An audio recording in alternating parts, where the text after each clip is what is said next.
Jordan Peterson had a good shot at claiming the title of most popular philosopher of our time. And just a few years ago, I would have said he was a great role model and a great spokesperson for the values we embrace here at The Power Moves. But well, that has changed big time.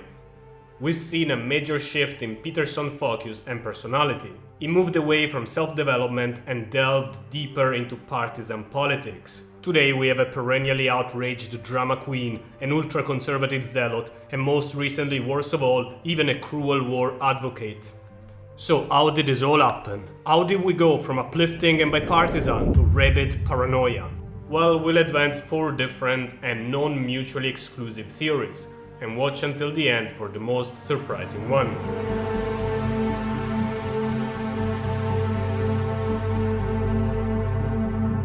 Rule of life number 13. When you're always calling others narcissists and psychopaths, try looking at a mirror first. I think he's at least narcissistic, at minimum.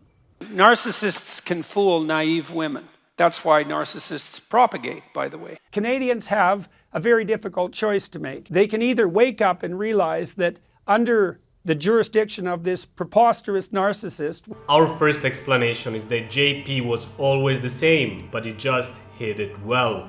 Now, to be frank, our title and Rule 13 are too mean towards Peterson. I don't think there is much psychopath in him, and I believe he has good intentions. Deep down, he's a guy who wants to do good. But when it comes to narcissism, well, we gotta wonder a little bit. He obviously loves the limelight, enjoys hearing himself talk, loves his guru status, the attention, and well, how about his suits with his own name on them? That's a bit tacky, by the way. In a recent interview, he says this: "The problem with online communication is that it disinhibits the narcissists and the psychopaths." Well, looking at his recent and more aggressive tweets, it comes just natural to reply that, fuck man, get a mirror.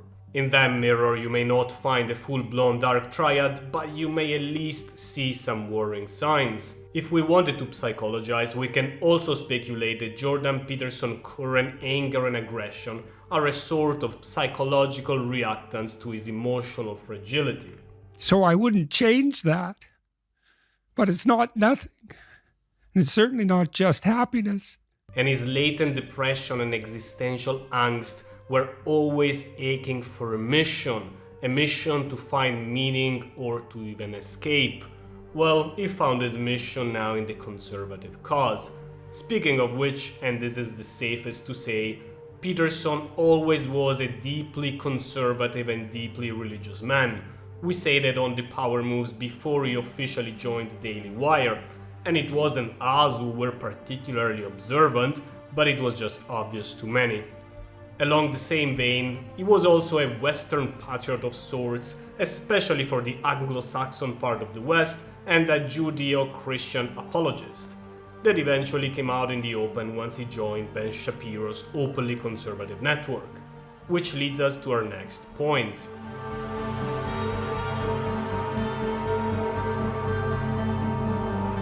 By joining a club of ultra-conservatives and a business built on seeking and fomenting outrage, Jordan Peterson locked himself into the echo chamber that he should have avoided the most. We don't know his contract details, but it's entirely possible that he's required to tweet and rant against the most extreme and stupid examples of wokeism, and that overexposes him to extremism and warps his reality.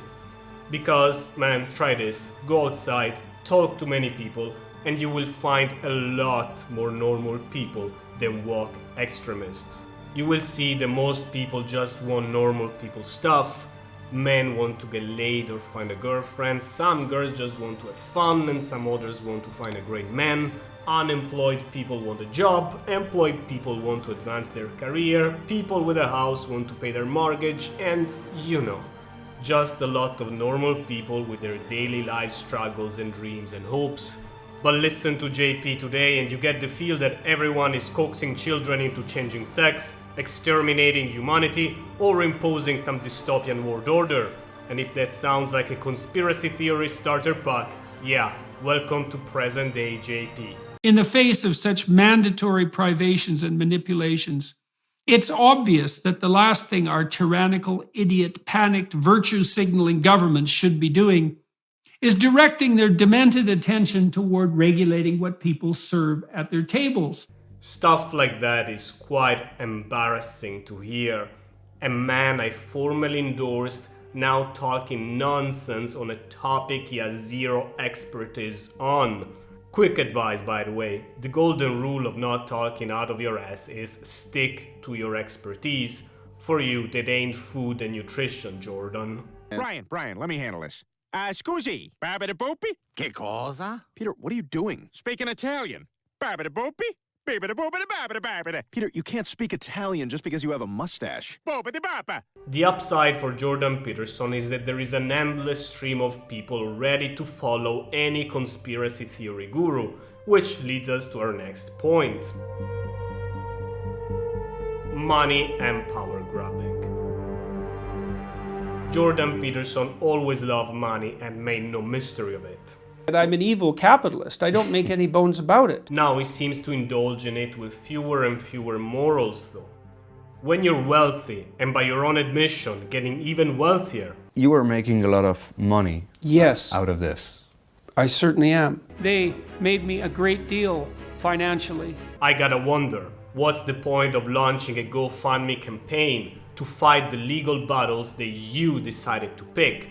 Why should you ask your own followers to pay for your own legal bills? Together with his daughter, Peterson also aggressively promotes his new course. He talks down to his audience and he pulls endless power moves, which frankly make me personally dislike him in this video.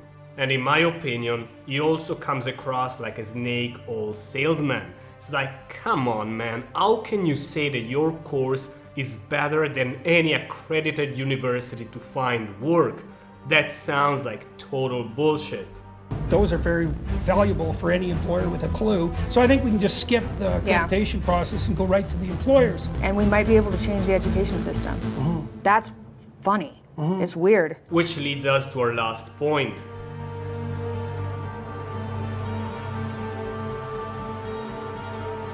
Jordan Peterson is being manipulated. By whom? Well, I'm not gonna make any names here, but I leave it up to your imagination. These scenes, for example, were quite telling to me. I think, to tell you the truth, I think he's worn out from doing 10,000 things every day. Even when we tell him to take rests, he doesn't take them. So I think that plays a major role.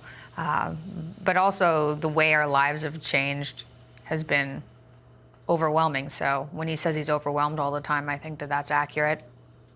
And the courses look so good.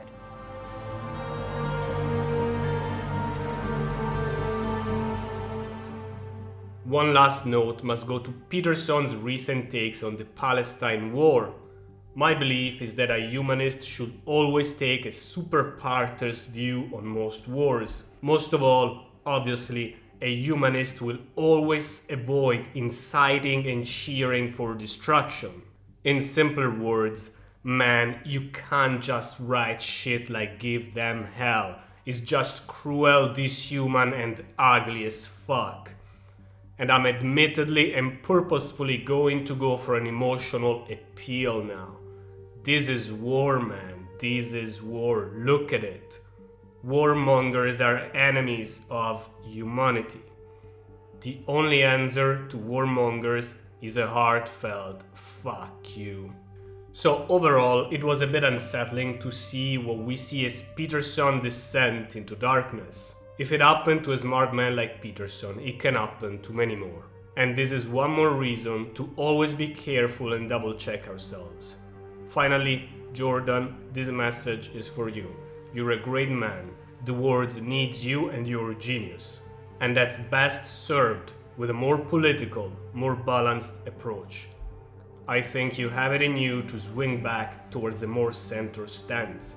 Some quick, unrequested advice. Number 1, look deeply at the people you have around and reassess.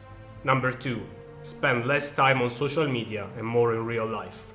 And number 3, definitely keep pursuing a cause that's good, but ask yourself if you're not being too extreme.